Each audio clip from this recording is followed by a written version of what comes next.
Hi hello എല്ലാ പ്രിയ കൂട്ടുകാർക്കും Bruce Lee PSC പുതിയൊരു വീഡിയോയിലേക്ക് സ്വാഗതം. അപ്പോൾ നമ്മൾ കണ്ടിട്ട് കുറച്ചധികം കാലങ്ങളായിട്ടുണ്ട്. നമ്മളിപ്പം വന്നിരിക്കുന്ന നമ്മുടെ CPO സിവിൽ പോലീസ് ഓഫീസറിന് വേണ്ടിയുള്ള ചെറിയൊരു മോഡൽ എക്സാമിന് വേണ്ടിയാണ്. അപ്പം എക്സാം ഉള്ളവരും നമ്മുടെ CPO ആയാലും വുമൻസ് CPO എക്സാം ആയാലും എക്സാമുള്ള എല്ലാവരും തന്നെ വീഡിയോ മുഴുവനായിട്ട് കണ്ട് ഈ ചെറിയൊരു മോഡൽ എക്സാമിൽ നിങ്ങൾ പങ്കെടുക്കാൻ ശ്രമിക്കുക. എന്നിട്ട് നിങ്ങൾക്ക് ലഭിക്കുന്ന മാർക്ക് താഴെ കമൻറ്റ് ബോക്സിൽ രേഖപ്പെടുത്തണം. ഓക്കെ, നമ്മൾ 30 മാർക്കിൻ്റെ ഒരു എക്സാമാണ് നടക്കുന്നത്. അപ്പോൾ ഇതിൻ്റെ ഒരു കട്ട് ഓഫ് നമ്മൾ നിശ്ചയിച്ചിട്ടുള്ളത് 22 മാർക്കാണ്. 22 മാർക്കാണ്. ഇതിൽ നമ്മൾ 15 മാർക്ക് നമ്മുടെ GK പോർഷന് വേണ്ടി കൊടുത്തിട്ടുണ്ട്. പിന്നെ 5 മാർക്ക് ഇംഗ്ലീഷ്, 5 മാർക്ക് നമ്മുടെ മലയാളം, 5 മാർക്ക് നമ്മുടെ കറണ്ട് അഫയേഴ്സ് അല്ല, CPOയുടെ സ്പെഷ്യൽ ടോപ്പിൻ്റെ അങ്ങനെ ടോട്ടല 30 മാർക്കിന് 22 മാർക്കാണ് നമ്മൾ കട്ട് ഓഫായിട്ട് നിശ്ചയിച്ചിട്ടുള്ളത്. അപ്പം എല്ലാവരും തന്നെ എക്സാം മുഴുവനായിട്ട് അറ്റൻഡ് ചെയ്യാൻ ശ്രമിക്കുക. നിങ്ങൾ എങ്ങനെയാണ് ഒരു CPO യഥാർത്ഥ PSC എക്സാം എങ്ങനെയാണ് എഴുതുന്നത്, അതേ മനോഭാവത്തോടെ തന്നെ ഈ എക്സാമും അറ്റൻഡ് ചെയ്യാൻ ശ്രമിക്കുക. എന്നിട്ട് നിങ്ങൾക്ക് കിട്ടുന്ന മാർക്കും അതുപോലെ തന്നെ ഈ എക്സാമിനെ കുറിച്ചുള്ള അഭിപ്രായങ്ങളും താഴെ കമൻറ്റ് ബോക്സിൽ രേഖപ്പെടുത്തണം. നോക്കപ്പം ആദ്യത്തെ ചോദ്യം നോക്കാം. ആദ്യത്തെ ചോദ്യമാണ്, സോഷ്യലിസം എന്ന ആശയം ലോകത്ത് വ്യാപിക്കാനിടയായ വിപ്ലവം ഏതെന്നാണ്? സോഷ്യലിസം എന്ന ആശയം ലോകത്ത് വ്യാപിക്കാനിടയായ വിപ്ലവം ഏതാണ്? നമ്മുടെ റഷ്യൻ വിപ്ലവമാണ്. ഓക്കെ, ഈ റഷ്യയുടെ ഷായും തമ്മിൽ കണക്ട് ചെയ്ത് വെച്ചാൽ മതി, മാറിപ്പോവില്ല. സോഷ്യലിസം റഷ്യൻ വിപ്ലവമാണ്. ഓക്കെ, ഇനി മാറിപ്പോവില്ല. PSCയുടെ ചോദിക്കുന്ന ചോദ്യമാണ്. ഓക്കെ, സോഷ്യലിസം എന്ന ആശയം ലോകത്ത് വ്യാപിക്കാനിടയായ വിപ്ലവം റഷ്യൻ വിപ്ലവമാണ്. 1917 കാലഘട്ടത്താണ് റഷ്യൻ വിപ്ലവം അരങ്ങേറിയത്. 1917 കാലഘട്ടത്തിലാണ്. ഇനി നമുക്ക് ഈ സോഷ്യലിസത്തിൻ്റെ പ്രധാനപ്പെട്ട കാരണങ്ങൾ, സോഷ്യലിസം അല്ല റഷ്യൻ വിപ്ലവത്തിൻ്റെ പ്രധാനപ്പെട്ട കാരണങ്ങൾ എന്തെല്ലാമെന്ന് നമുക്ക് ജസ്റ്റ് ഒന്ന് ഓട്ടിച്ച് നോക്കി പോകാം. നമ്മൾ NCERT ടെക്സ്റ്റ് അടിസ്ഥാനമാക്കിയാണ് അതിൻ്റെ പോയിൻറ്റ്സ് എടുത്തിട്ടുള്ളത്. അപ്പോൾ എല്ലാവർക്കും ഉപകാരപ്പെടുന്നതാണ്. ജസ്റ്റ് ഒന്ന് നോക്കി പോകാം. ഓക്കെ, അതായത് റഷ്യൻ വിപ്ലവം സംഭവിക്കാൻ കാരണമായ പ്രധാനപ്പെട്ട ഇമ്പോർട്ടൻ്റ് നമ്മൾ അധികം കേട്ടിട്ടില്ലാത്ത കുറച്ച് ഫാക്റ്റുകൾ നോക്കി പോകാം. ഫസ്റ്റ് പോയിൻ്റാണ് നമ്മുടെ ഈ അറിയാലോ നിങ്ങൾക്ക്, റഷ്യ ഭരിച്ചിരുന്ന ആരാണ്? സർ ചക്രവർത്തിമാരാണ്. ഓക്കെ, സർ ചക്രവർത്തി, ഇവിടെ T സൈലൻ്റ് ആണ്, സർ ചക്രവർത്തിമാരാണ്. അപ്പോൾ അതിൻ്റെ മെയിൻ റഷ്യൻ വിപ്ലവം വരാനുള്ള പ്രധാനപ്പെട്ട ഒരു കാരണം എന്താണ്? സർ ചക്രവർത്തിമാർ വീക്കായിരുന്നു. ഓക്കെ, അതായത് ഒരു ഗുണവും ഇല്ലാത്ത ചക്രവർത്തിമാരായിരുന്നു സർ ചക്രവർത്തിമാർ. അപ്പോൾ ആ രാജഭരണം വീക്കായ ഒരു രാജഭരണമായിരുന്നു. അതും റഷ്യൻ വിപ്ലവത്തിൻ്റെ കാരണമാണ്. ഈ സർ ചക്രവർത്തിമാരാണ് ഡിവൈൻ റൈറ്റ് തിയറി, അതായത് ഈ ഭരിക്കുന്ന ആൾ ദൈവികമായി തിരഞ്ഞെടുക്കപ്പെട്ട ആളെന്നൊക്കെ പറയുന്ന ഡിവൈൻ റൈറ്റ് തിയറി കൊണ്ടുവന്ന സർ ചക്രവർത്തിമാരാണ്. അത് എത്ര കാലം പിടിച്ചു നിൽക്കാൻ പറ്റുമെന്ന് അറിയാലോ. അപ്പം ആ സർ ചക്രവർത്തിമാരുടെ റോള് വീക്കായിരുന്നു. ഓക്കെ, അവരുടെ രാജഭരണം വീക്കായിരുന്നു. അതുപോലെ തന്നെ അതിനു മുമ്പ് നടന്ന റഷ്യ ജാപ്പനീസ് വാർ. ഓക്കെ, റഷ്യൻ ജാപ്പനീസ് വാർ 1905 കാലഘട്ടത്തിൽ നടന്ന റഷ്യോ ജാപ്പനീസ് വാറും റഷ്യൻ വിപ്ലവത്തിന് വേണ്ടി വഴിതെളിച്ചിട്ടുണ്ട്. 1905 നടന്ന റഷ്യൻ ജാപ്പനീസ് വാർ. ഇതിൽ ജപ്പാനാണ് ജയിക്കുന്നത്. ഓക്കെ, ജപ്പാൻ ജയിക്കുന്നുണ്ട്, സ്വാഭാവികമാണ്. 1905 നടന്നത്. അതും റഷ്യൻ വിപ്ലവത്തിന് കാരണമായി. അതുപോലെ തന്നെ നമ്മുടെ ഡ്യൂമാസ് അതുപോലെ തന്നെ സെംസ്റ്റോവ്സ് STOVES ആണ്. സെംസ്റ്റോവ്സ് നമ്മൾ ഇംഗ്ലീഷിലാണ് ജസ്റ്റ് ഒന്ന് എഴുതണം, ജസ്റ്റ് ഒന്ന് കേട്ടിരുന്നാൽ മതി. സെംസ്റ്റോവ്സും അതുപോലെ ഡ്യൂമയും, ഈ രണ്ടും അവിടുത്തെ ചെറിയൊരു ലോക്കൽ ഗവൺമെൻറ്റുകളായിരുന്നു. അപ്പം ഇവർക്ക് ലിബറൽ ആവണം സർ ചക്രവർത്തിമാരുടെ കീഴിൽ നിന്നും ലിബറൽ ആവണം എന്നൊരു ചിന്താഗതി ഉണ്ടായിരുന്നു. അതും റഷ്യ വിപ്ലവത്തിന് വേണ്ടി വഴിതെളിച്ചു. നമ്മൾ ഡ്യൂമ എന്നൊരു കേട്ടിട്ടുണ്ട്. ഓക്കെ, ഡ്യൂമ ആ വേർഡൊന്നും കേട്ടിട്ടുണ്ടോ? പക്ഷേ ഇത് ഒന്ന് ജസ്റ്റ് കേട്ടിട്ടില്ല. നമ്മൾ സ്റ്റേറ്റ്മെൻ്റ് ആയിട്ട് വരുമ്പോൾ ചിലപ്പം കൺഫ്യൂഷൻ ആക്കുന്നതായിരിക്കും. ഇപ്പോൾ സെംസ്റ്റോവ്സും അതും റഷ്യൻ വിപ്ലവവുമായി ബന്ധപ്പെട്ടാണ്. അവിടുത്തെ ചെറിയൊരു ലോക്കൽ ഗവൺമെൻറ്, അത്രയേ ഉള്ളൂ സെംസ്റ്റോവ്സ്. ഓക്കെ, സെംസ്റ്റോവ്സ്. അതുപോലെ തന്നെ 1905 നടന്നൊരു പ്രധാന സംഭവം ഉണ്ട്. 1905 ജനുവരി മാസം 22-ാം തീയതി നടന്ന ബ്ലഡി സൺഡേയും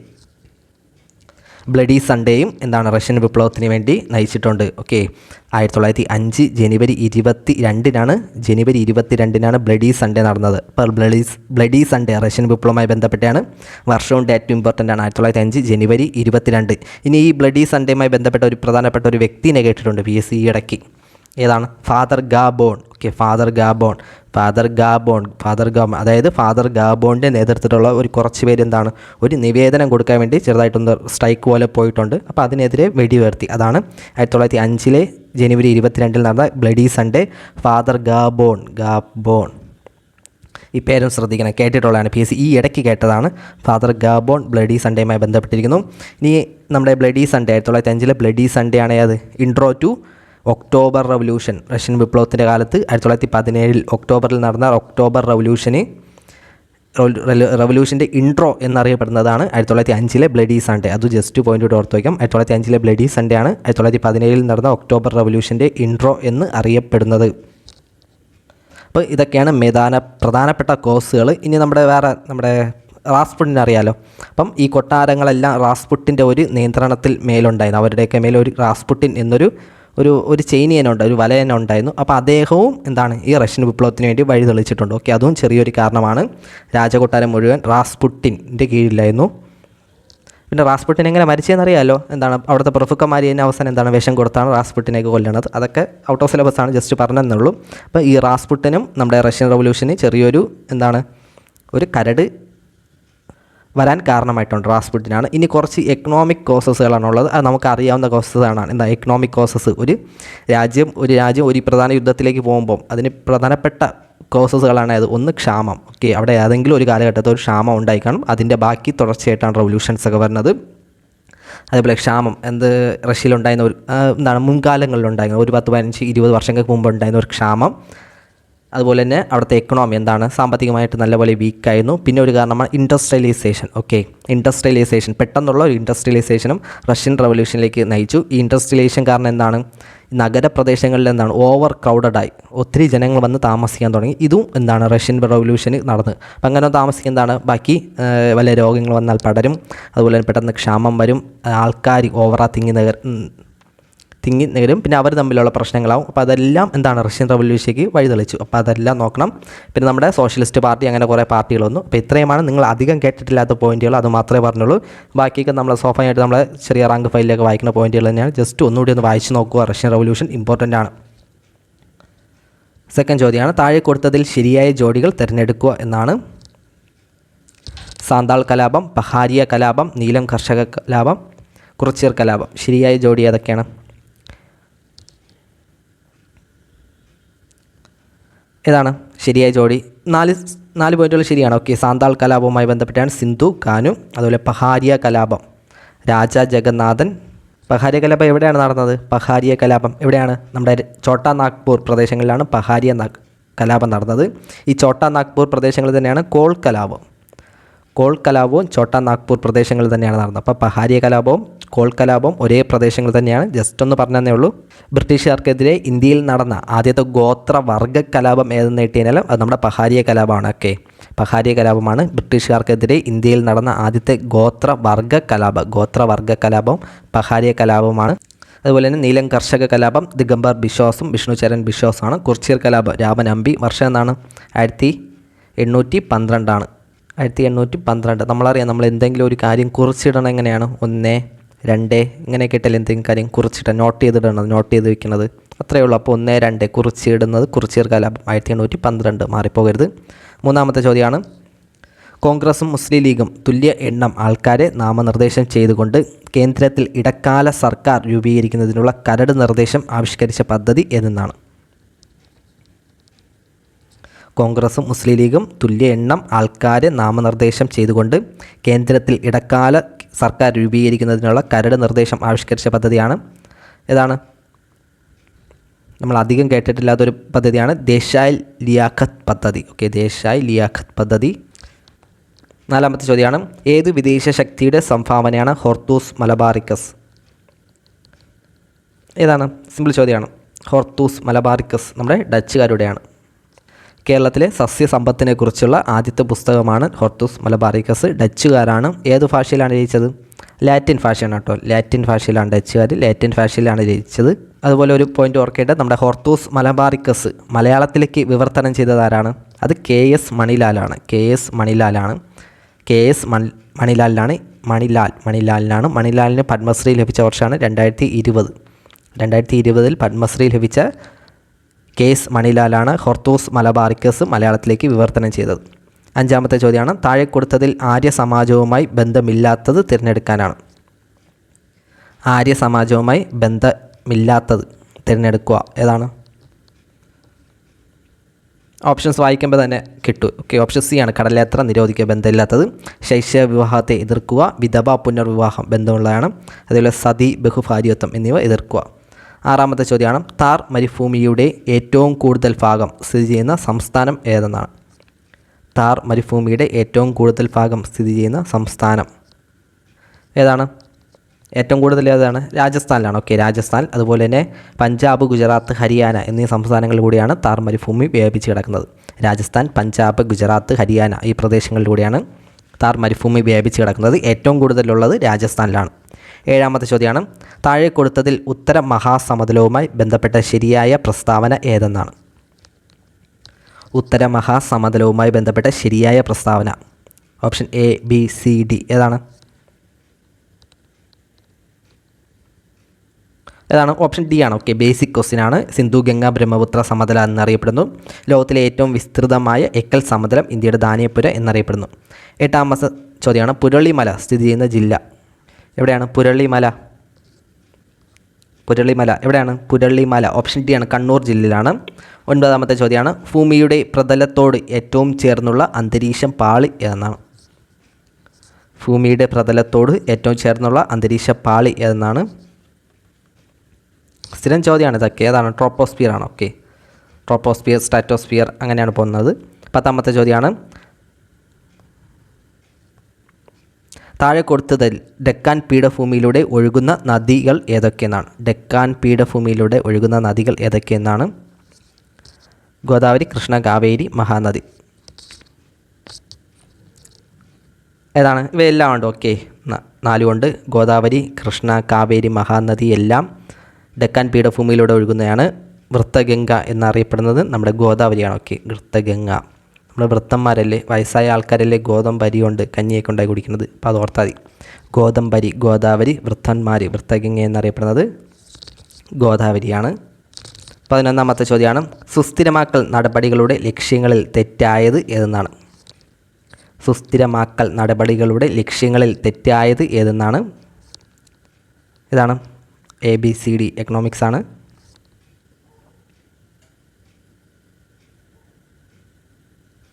ഏതാണ്? ഓപ്ഷൻ ബി ആണ്. ഓക്കെ, പണപ്പെരുപ്പം കുറയ്ക്കുക എന്നാണ്. ഓക്കെ, സുസ്ഥിരമാക്കൽ നടപടി പണപ്പെരുപ്പം കുറയ്ക്കുക എന്നാണ്. അതുപോലെ തന്നെ അടവ് ശിഷ്ട കമ്മി പരിഹരിക്കുക, ബാലൻസ് ഓഫ് പേയ്മെൻറ്റ് പരിഹരിക്കുക, വിദേശ നാണ്യശേഖരം നിലനിർത്തുക. ഓക്കെ, വിദേശ ഫോറിൻ എക്സ്ചേഞ്ചുകൾ നിലനിർത്തുക, വിലക്കയറ്റം നിയന്ത്രണ വിധേയമാക്കുക. ഇതെല്ലാമാണ് സുസ്ഥിരമാക്കൽ നടപടികളുടെ ലക്ഷ്യങ്ങൾ പ്രധാനപ്പെട്ട. ഏതൊക്കെയാണ്? അടവ് ശിഷ്ട കമ്മി പരിഹരിക്കുക, ബാലൻസ് ഓഫ് പേയ്മെൻറ്റ് പരിഹരിക്കുക, അതുപോലെ തന്നെ പണപ്പെരുപ്പം കുറയ്ക്കുക, വിദേശ നാണ്യശേഖരം നിലനിർത്തുക, വിലക്കയറ്റം നിയന്ത്രണ വിധേയമാക്കുക. 12ാമത്തെ ചോദ്യമാണ് ഇന്ത്യയിലെ ആദ്യത്തെ സമ്പൂർണ്ണ ബാങ്കിംഗ് സംസ്ഥാനം.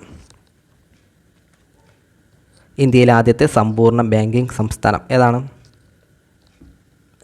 12 ഏതാണ്? പക്ഷേ നമ്മുടെ കേരളം തന്നെയാണ്. എന്നാണ് പ്രഖ്യാപിച്ചത്? കേരളത്തെ സമ്പൂർണ്ണ ഡിജിറ്റൽ ബാങ്കിങ് സംസ്ഥാനം.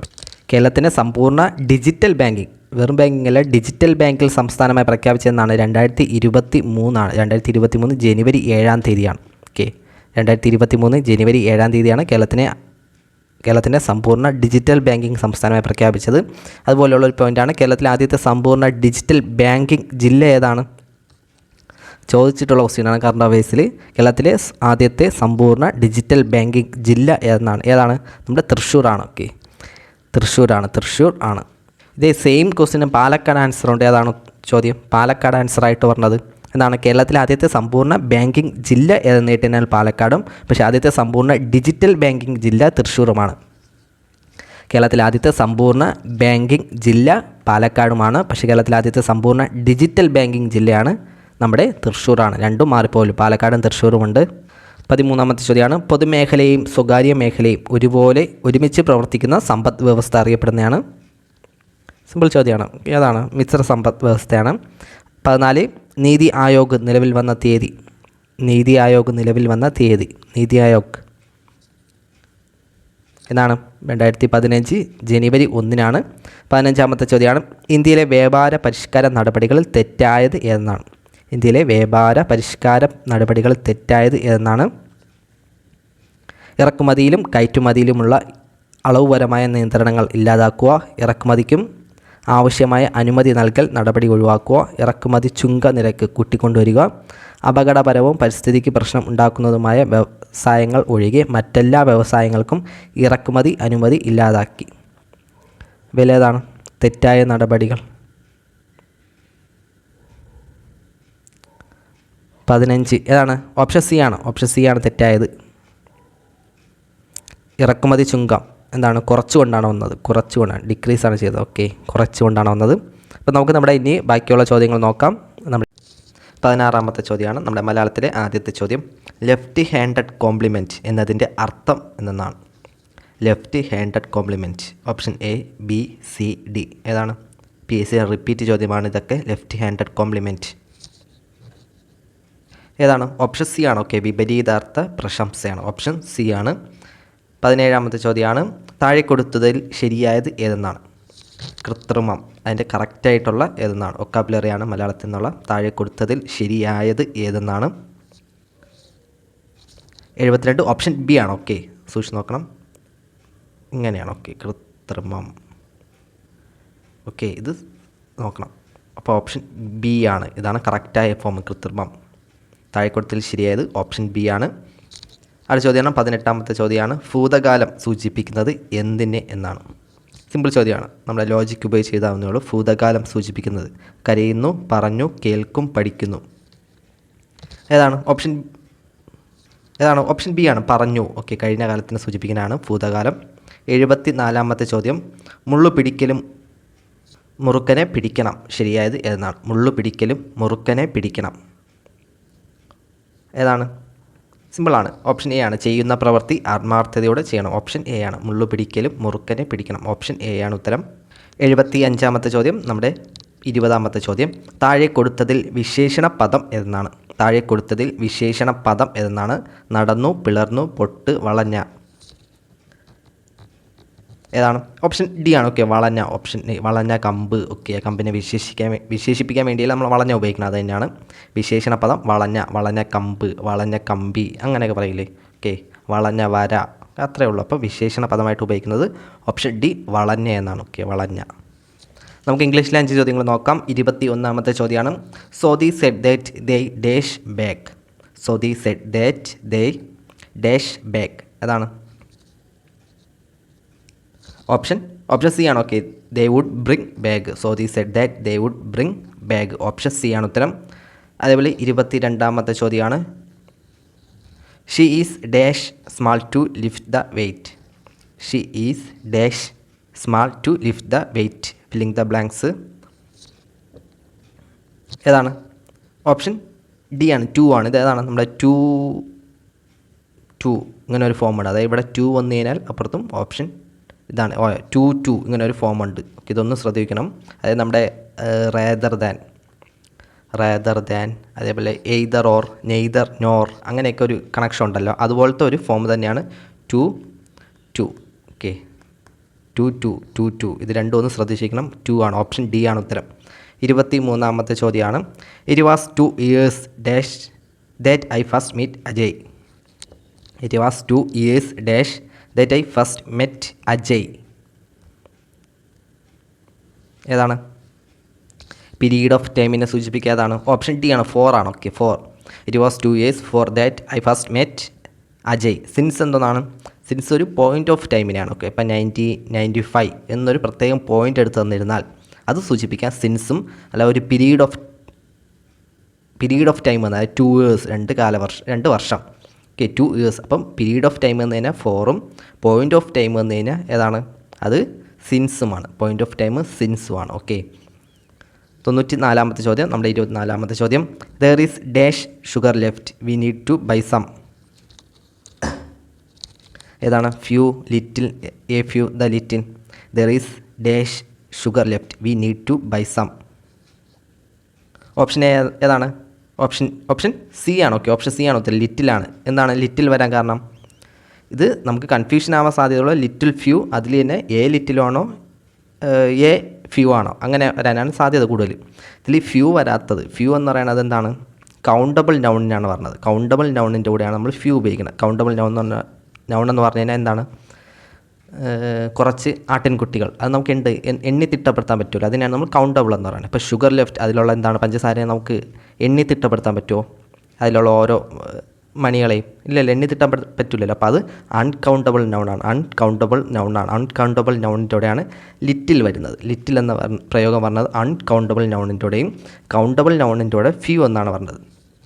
ഇതിൽ തന്നെ എന്താണ് ഫ്യൂ ഉണ്ട്. ഫ്യൂ എന്ന് പറഞ്ഞാൽ എന്താണ്, കുറച്ചുണ്ട്. കുറച്ചുണ്ട് ഫ്യൂ. അതേപോലെ ഫ്യൂ എന്ന് പറഞ്ഞാൽ ഒട്ടും ഇല്ല. ഫ്യൂ എന്ന് പറഞ്ഞാൽ ഒട്ടുമില്ല. ഫ്യൂ എന്ന് പറഞ്ഞാൽ കുറച്ചുണ്ട്, ഫ്യൂ എന്ന് പറഞ്ഞാൽ ഒട്ടുമില്ല. അതേപോലെ ലിറ്റിൽ എന്ന് പറഞ്ഞാൽ ഒട്ടുമില്ല. ലിറ്റിൽ എന്ന് പറഞ്ഞാൽ എന്താണ്, അതിലും കുറച്ചുണ്ട്. ആ ഒരു മീനിങ് ആണ്. അപ്പോൾ കൂടി വന്നു പറഞ്ഞാൽ കുറച്ചുണ്ട്. വെറും ലിറ്റിലാണ് വന്നു കഴിഞ്ഞാൽ അതിൽ ഒട്ടും തന്നെ ഇല്ല. അപ്പോൾ ദർ ഈസ് എന്താണ് നോ ഷുഗർ ലെഫ്റ്റ്. നോക്കി പോയാലാണ് നമ്മൾ എന്താണ് ലിറ്റിൽ ഉപയോഗിക്കുന്നത്. അതാണ് അതിൽ ഷുഗറേ ഇല്ല. We need to buy some. നമ്മൾ കുറച്ച് വാങ്ങിക്കേണ്ട ആവശ്യമുണ്ട്. അതാണ്, അത്രയേ ഉള്ളൂ. ആ ഒരു മീനിങ് കിട്ടിക്കഴിഞ്ഞാൽ എൻ്റെ ഉത്തരം കിട്ടും. ഫ്യൂ കൗണ്ടബിൾ നൗണിൻ്റെയും ലിറ്റിൽ അൺകൗണ്ടബിൾ നൗണിൻ്റെയാണ്. ഫ്യൂ എന്ന് മാത്രം വന്നു കഴിഞ്ഞാൽ അതിൽ ഒന്നുമില്ല. സീറോയാണ്, 0 പോയിൻ്റാണ്. പക്ഷേ ഫ്യൂ എന്ന് പറഞ്ഞാൽ കുറച്ചുണ്ട്. അതേപോലെ ലിറ്റിൽ എന്ന് പറഞ്ഞു കഴിഞ്ഞാൽ ഒട്ടുമില്ല, 0ആണ്. ലിറ്റിൽ എന്ന് പറഞ്ഞാൽ കുറച്ചുണ്ട്. അപ്പം there is no sugar left, we need to buy some. അപ്പം നോക്ക് പകരം ലിറ്റിൽ. 25ാമത്തെ ചോദ്യം, the antonym of the word clear. Previous question ആണ്. ക്ലിയറിൻ്റെ ഓപ്പോസിറ്റ് വേർഡ് ഏതാണോ? ഓപ്ഷൻ ഡി ആണ്, വേഗ്. അവസാനമായിട്ട് നമ്മുടെ സ്പെഷ്യൽ ടോപ്പിക്കിൻ്റെ ചോദ്യങ്ങൾ നോക്കാം. പോലീസിന് വേണ്ടിയുള്ള സ്പെഷ്യൽ ടോപ്പിക്കിൻ്റെ 26ാമത്തെ ചോദ്യമാണ്, താഴെ കൊടുത്തതിൽ തെറ്റായ പ്രസ്താവന കണ്ടെത്തുക എന്നാണ്. താഴെ കൊടുത്തതിൽ തെറ്റായ പ്രസ്താവന കണ്ടെത്താൻ. വിവരാവകാശ നിയമത്തിലെ ആകെ പട്ടികകളുടെ എണ്ണം 2ആണ്. വിവരാവകാശ നിയമത്തിലെ ആകെ ചാപ്റ്ററുകൾ 6 വിവരാവകാശ നിയമത്തിൽ വരാത്ത സ്ഥാപനങ്ങൾ ഉൾപ്പെടുന്ന ഷെഡ്യൂൾ 2 വിവരാവകാശ കമ്മീഷൻ്റെ അധികാരങ്ങളും ചുമതലകളും പരാമർശിക്കുന്ന നിയമത്തിലെ ചാപ്റ്റർ 3. ശ്രദ്ധിക്കണം, ക്വസ്റ്റ്യൻ തെറ്റായ സ്റ്റേറ്റ്മെൻറ്റ് ഏതാണ്? 4 സ്റ്റേറ്റ്മെൻ്റ് ഉണ്ട്. ഇതിൽ തെറ്റായത് വിവരാവകാശ നിയമത്തിൽ ആകെ പട്ടികകളുടെ എണ്ണം 2ആണ്, ശരിയായ സ്റ്റേറ്റ്മെൻ്റ് ആണ്. അതുപോലെ തന്നെ ആകെ ചാപ്റ്ററുകളുടെ എണ്ണം 6ആണ്, അതും ശരിയാണ്. ഈ ചാപ്റ്ററുകൾ നമുക്ക് എങ്ങനെ ഓർത്ത് വയ്ക്കാം? വിവരാവകാശം ഇങ്ങനെയല്ലേ, ഇതിനൊന്ന് തിരിച്ചിട്ടാൽ വായന നമുക്ക് 5ആയിട്ട് കണക്കാക്കാമല്ലോ. അല്ല, ഈ അടയാളത്തിന് നമ്മളൊന്ന് ജസ്റ്റ് 1ആയിട്ട് കണക്കാക്കി 2 പ്ലസ് കൊടുത്ത ഒരു 6, ചെറിയൊരു കണക്ഷനാണ്. ജസ്റ്റ് ഒന്ന് ഓർത്ത് വയ്ക്കാൻ വേണ്ടി. അപ്പോൾ വിവരാവകാശ നിയമത്തിലെ ചാപ്റ്ററുകളുടെ എണ്ണം 6 ആകെ പട്ടികകളുടെ എണ്ണം 2ആണ്. വിവരാവകാശത്തിൽ 2 പട്ടികകൾ, 6 ചാപ്റ്ററാണ്. അതുപോലെ തന്നെ വിവരാവകാശ നിയമത്തിൽ വരാത്ത സ്ഥാപനങ്ങൾ ഉൾപ്പെടുന്ന ഷെഡ്യൂൾ 2 അടുത്ത സ്റ്റേറ്റ്മെൻറ്റാണ് തെറ്റായ സ്റ്റേറ്റ്മെൻറ്റുകൾ. വിവരാവകാശ കമ്മീഷൻ്റെ അധികാരങ്ങളും ചുമതലകളും പരാമർശിക്കുന്ന നിയമത്തിലെ ചാപ്റ്റർ എത്രയാണ്? ചാപ്റ്റർ 3 എന്നാണ് കേന്ദ്ര വിവരാവകാശ കമ്മീഷനെ കുറിച്ച്, സെൻട്രൽ ഇൻഫർമേഷൻ കമ്മീഷനെ കുറിച്ചാണ് ചാപ്റ്റർ 3 പരാമർശിക്കുന്നത്. അതുപോലെ തന്നെ ചാപ്റ്റർ 4 പരാമർശിക്കുന്നത് ഏതാണ്? സംസ്ഥാന വിവരാവകാശ കമ്മീഷനെ കുറിച്ചാണ്. ചാപ്റ്റർ 3 അഥവാ അധ്യായം 3 കേന്ദ്ര വിവരാവകാശ കമ്മീഷൻ കുറിച്ചും, അധ്യായം 4 ചാപ്റ്റർ 4 സംസ്ഥാന വിവരാവകാശ കമ്മീഷനെ കുറിച്ചും, ചാപ്റ്റർ 5 ഏത്? വിവരാവകാശ കമ്മീഷൻ്റെ അധികാരങ്ങളും ചുമതലകളും അപ്പീലുകളും പിഴകളെയും കുറിച്ച് പ്രതിപാദിക്കുന്നു. വിവരാവകാശ കമ്മീഷൻ്റെ അധികാരങ്ങളും ചുമതലയെക്കുറിച്ചും പരാമർശിക്കുന്ന ചാപ്റ്റർ 5ആണ്. 6ാമത്തെ ചാപ്റ്റർ ഏതാണ്? അത് ലാസ്റ്റ് ചാപ്റ്ററാണ്. അപ്പം ഏതാണ്? മിസലേനിയസ് ആണ്, അഥവാ പല വകയാണ്. അപ്പോൾ ടോട്ടൽ 6 ചാപ്റ്റർ ഉണ്ട്. 6 ചാപ്റ്ററിൽ 3ാമത്തെ ചാപ്റ്റർ കേന്ദ്ര വിവരാവകാശ കമ്മീഷനും, 4ാമത്തെ ചാപ്റ്റർ സംസ്ഥാന വിവരാവകാശ കമ്മീഷനും, 5ാമത്തെ ചാപ്റ്റർ വിവരാവകാശ കമ്മീഷൻ്റെ അധികാരങ്ങളും ചുമതലകളും. മാറിപ്പോകരുത്. 27ാമത്തെ ചോദ്യമാണ്, ഇന്ത്യയിൽ വിവരാവകാശ നിയമം നിലവിൽ വന്ന വർഷം. സിമ്പിളാണ്. ഇന്ത്യയിൽ വിവരാവകാശ നിയമം നിലവിൽ വന്ന വർഷം എന്നാണ്? 2005 ഒക്ടോബർ 12-നാണ്. 2005 ഒക്ടോബർ 12-നാണ് നിലവിൽ വന്നത്. അടുത്ത ചോദ്യമാണ് 28ാമത്തെ ചോദ്യമാണ്, പോക്സോ കേസുമായി ബന്ധപ്പെട്ട പരാതി നൽകുവാൻ കഴിയുന്നത് ആർക്കൊക്കെയാണ്? പോക്സോ കേസുമായി ബന്ധപ്പെട്ട് പരാതി നൽകാൻ കഴിയുന്നത് ആർക്കൊക്കെയാണ്?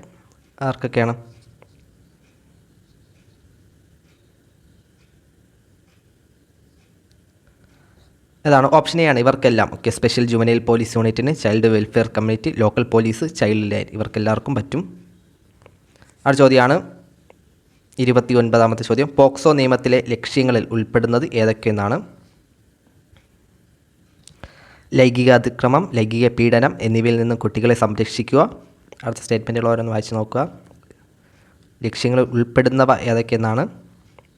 4 ഓപ്ഷൻസ് ഉണ്ട്.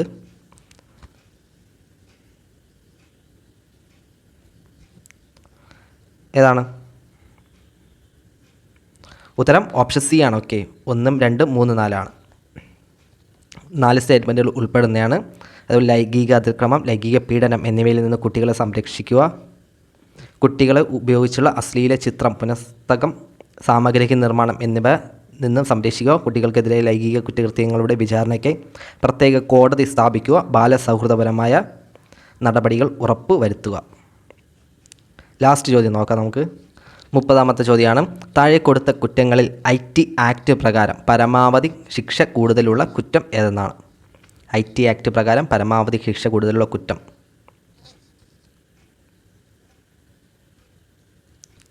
ഏതാണ്? ഓപ്ഷൻ ഡി ആണ്. Okay, computer related ഒഫൻസിനാണ്.